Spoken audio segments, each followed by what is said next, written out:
আজি কামৰ ৱাৰ্ড আনিব লৈছে আমাৰ কেটেঙা বাবা। ৱাৰ্ড অনা ষ্টাৰ্ট হৈ গ'ল। এইয়া আমাৰ কেটেঙা বাবা পূৰা ৱাৰ্ড আনি আছে। কেটেঙা বাবা কাম কৰি মজা পায়, কিন্তু শ্বৰ্টকাট মাৰে, বহুত শ্বৰ্টকাট মাৰে।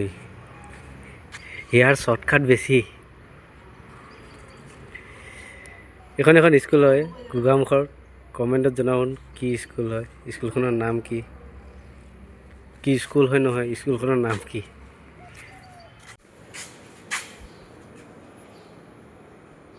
হাতুৰীটো লৈ আগে যা, ক্লিপ লৈ আহিবি আৰু হাতুৰী লৈ আহিবি। এইটো আমাৰ কেমেৰা লগোৱা হয় এতিয়া বাকচ, এইটো আমাৰ কেমেৰা লগাই আছে।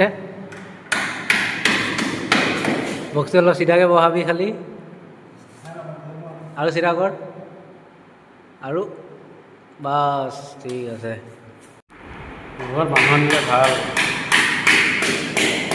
শুই থাকা আৰু বেলেগে কাম কৰি থাকিব, আৰু মই শুই থাকিলে হৈ যাব, একো কথা নাই। কাম হ'ব লাগে খালি। অথনিৰ পৰা ল'ৰাটো খালি ক্লিপে মাৰি আছে, এতিয়ালৈকে তাৰ কেমেৰা বহুৱা হোৱা নাই। কিন্তু লৈ ল আইয়া পাই গ'ল, দেখিছে।